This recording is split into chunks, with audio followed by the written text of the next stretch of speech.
আসসালামু আলাইকুম। আজ আমি আবার নতুন আরেকটি রেসিপি নিয়ে চলে আসলাম।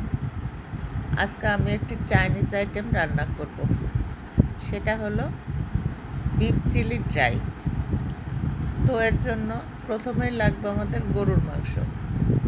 এখানে আমি গরুর মাংসগুলো এরকম লম্বা লম্বা স্লাইস করে কেটে নিয়েছি। এরপরে আমি মাংসটাকে ধুয়ে একটি পাত্রের মধ্যে 1 চা চামচ গোলমরিচের গুঁড়া, সামান্য একটু লবণ, 1 চা চামচ রসুন বাটা, 1 চা চামচ আদা বাটা দিয়ে আমি পরিমাণ মতো পানি দিয়ে ঢাকনা দিয়ে ঢেকে মাংসটাকে সিদ্ধ করে নেব।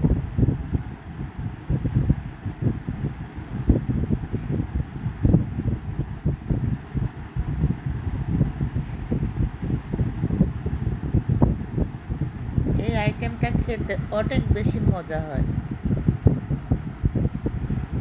তো মাংসটাকে আমি একদম পানি শুকিয়ে শুকনা করে সিদ্ধ করে নেব, যাতে একটুও পানি না থাকে। তো মাংসটা সিদ্ধ করার পরে এবার আমি অন্য একটি পাত্রে 1.5 টেবিল চামচ বাটার দিয়ে দিব। এর মধ্যে আমি প্রায় 2 টেবিল চামচ থেতো করা রসুন দিয়ে দিব। দিয়ে একটু ব্রাউন করে ভেজে তার মধ্যে আমি লম্বা লম্বা করে একটু মোটা করে কাটা গাজর দিয়ে হালকা একটু ভেজে নিব। এটা ভাজা হলে এর মধ্যে আমি 2-1 মিনিট ভেজে নেব।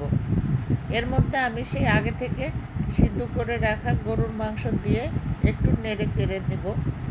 এই রান্নাটা অবশ্যই আমি হাই হিটে করব, কারণ চাইনিজ আইটেম হাই হিটে করতে হয় রান্না।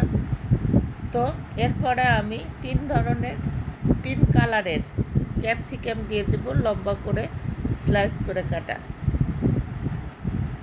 দিয়ে এটাকে আমি স্টার ফ্রাই করে নেব। এমনভাবে আমি এটা রান্না করব যে সবজিটা যাতে ক্রাঞ্চি থাকে। আর এখানে আমি প্রায় হাফ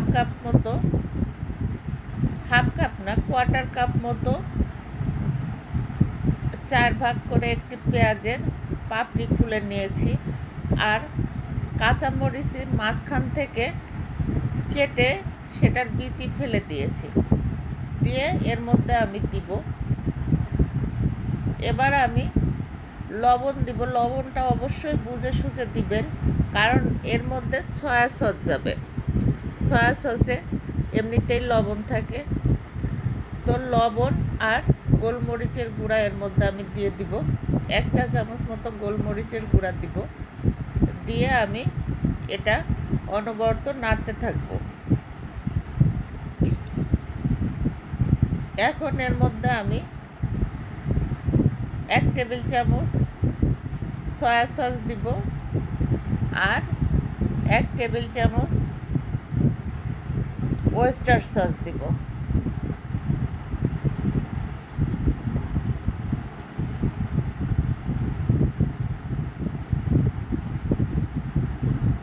আরও দিব আমি 1 টেবিল চামচ চিলি সস।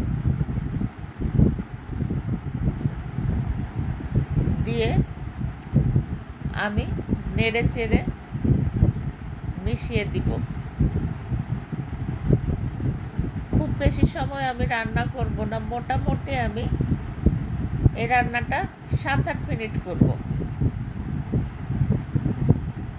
এই তো আমার রান্না অলমোস্ট প্রায় শেষ। নামানোর আগে আমি 1 টেবিল চামচ চিলি ফ্লেক্স দিয়ে দেব।